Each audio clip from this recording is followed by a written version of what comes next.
Okay, to save a lot of you time, this video is going to contain very minor spoiler gameplay and maybe discussions for Hollow Knight Silksong. So if you don't want that, if you don't want to see it, just keep the video playing and turn your phone around or just have this play in the background. You already know what we're talking about today. It's what every single YouTuber who is in the gaming sphere has been talking about over the past couple of days. Hollow Knight Silksong has finally released, and yes, it's real. The 7-year-long wait is over. Hollow Knight Silksong is finally here, and I've played about 5 to 10 hours. I'm somewhere in that range, and I'm absolutely in love with this game. It is by far my favorite game of the year so far, just in terms of how much fun I'm genuinely having with this game. Now, this is not a review of the game in any way, shape, or form. This is literally just me gushing about the first few hours of the game, and just so you guys can hear my perspective on it. I come from a pretty interesting background in terms of Hollow Knight. I actually didn't even play the original Hollow Knight until last year. I then played it across multiple platforms because I absolutely fell in love with it, and it entered my probably top 10 favorite games of all time. So of course I was very invested in this game. So I have a very, very hard bias towards it. I also love platformers. I've been on record in numerous videos across the channel talking about how platforming is my favorite genre of video game. Like I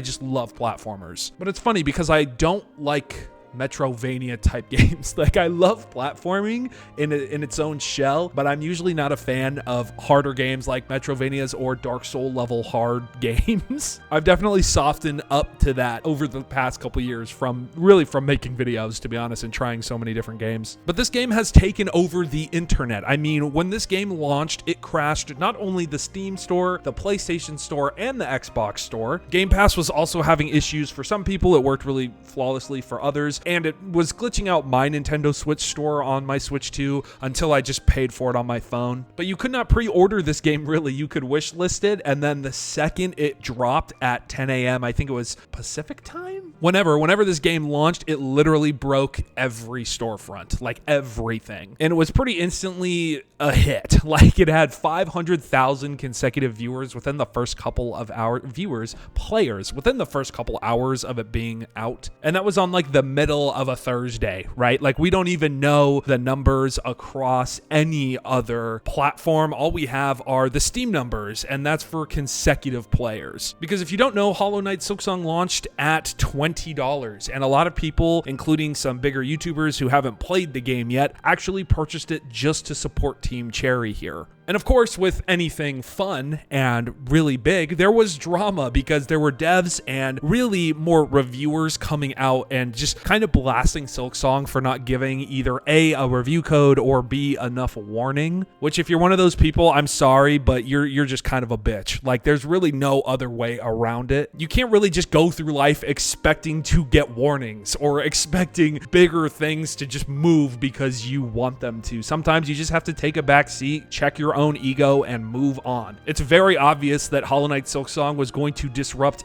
any game sales around it, like Chronos, for example, that horror game from, I think it's from Bloober Team. That game is freaking incredible, according to a lot of people, and you don't see a lot of coverage on it. Same with Hell Is Us, two games that people are absolutely loving that you're just not seeing a lot of people talk about because of Silksong. However, I at least to my knowledge, I don't think either of those studios have come out and just blatantly shit on Team Cherry and Hollow Knight. Like, they just don't really care because they know that that's going to happen. Also, those are just very different games, but whatever. Anyways, I don't really want to focus on the drama here because I just want to talk about how great Silksong is. The controls in this game are so tight, and a lot of the movement and combat changes that you've probably seen if you're like me and use Instagram Reels, or if you use TikTok, it's probably all over gaming TikTok too. People really don't like the new BOGO system, which I think is so funny because I absolutely love the diagonal slash downwards. I feel like it just adds a level to the platforming that's just so rage-inducingly fun. Like, it's just so much fun. There's also some drama with that too for some reason, because you can find a different crest in this game to unlock a more traditional movement, as in you can literally just use the same combat from the first game but with Hornet, and it changes to like the original down slash, which makes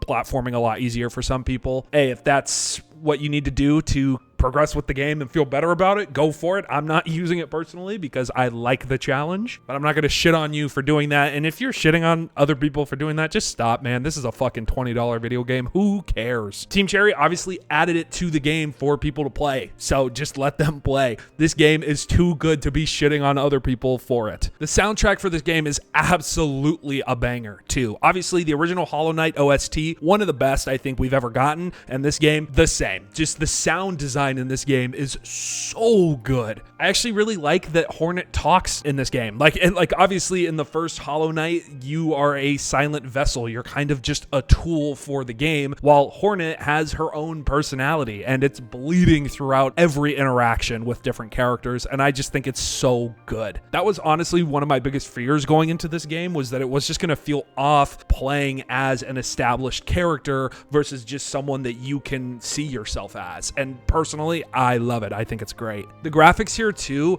again, I haven't really played the original Hollow Knight since last year. I actually really tried to not play it before this game because I knew that I would get far in that game and then get really stumped by having all my shit basically resetted for this one. But the graphics are just so good in this game. Like, it's beautiful. It's genuinely just peak 2D design. I love it. It's so good. Obviously, I'm trying to rapid fire this because I don't want to spoil things. Like, I don't want to talk about the different bosses that I've encountered. But so far, every boss fight has probably taken me like 8+ tries. Like, I suck at this game, but it is so infectiously fun. Silksong is one of those games where when you're playing it for a long period of time, you put it down to go eat or to just go get sunlight or touch grass or whatever, and the entire time you're not playing the game, you're thinking about either where you're stuck, because obviously you probably got off to rest from being stuck in one area, or you're sitting there fearing what comes next because you just finished a really hard area. And I just think that it just has that magic, man. And kudos to Team Cherry here, because again, this is a team of what, like 3 developers or something like that. Like, Team Cherry is so small. They priced this game at $20. They could have priced this game at $40, $50. Like, I'm willing to dish out more money for this game because I feel like I'm ripping Team Cherry off, which is how much is in this base game. And on top of that, Team Cherry has also come out and said that they are going to be supporting Silksong for a long time. Now, I don't know if they said that with Hollow Knight, because originally Silksong was supposed to be an expansion of that, but I'm so glad it's not, because it's just such a different game. It feels so different,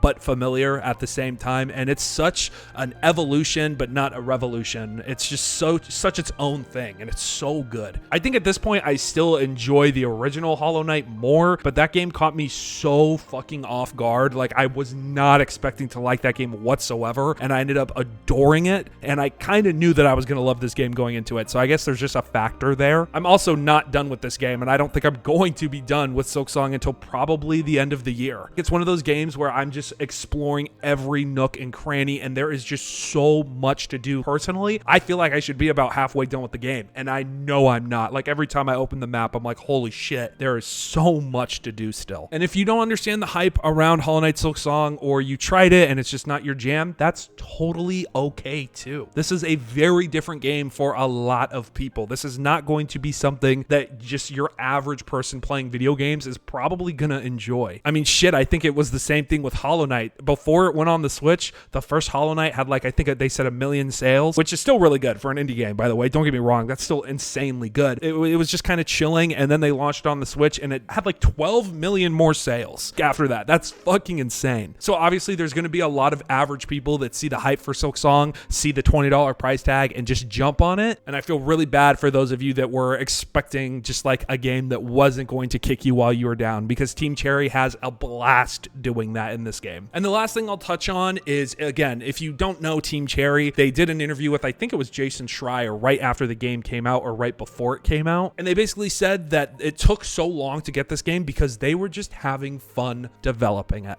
And that to me is just the icing on the cake here for this game. Is it bad that they went dark for so long and they didn't really keep people updated or investors or anything like that? Probably. That's probably not the way to do things. But honestly, I could fucking care less, because the product we got works extremely well. For one, I've ran into literally one bug in 10 hours. The polishing here is near perfect, and the game quality, just in terms of controls, design, everything for me is spot on. Okay, that's it. I'm done just glazing Team Cherry here. Let me know your thoughts if you've been enjoying Hollow Knight Silksong, or if it's kind of on your back burner list. I want to know why. Just let me know in the comment section. Be civil with one another, okay? Again, this video is completely my opinion, so you're free to share yours in the comments. Thank you guys so much for everything recently. You guys have been killing it. This has been Nate, and I'll see you guys in the next video. Peace out.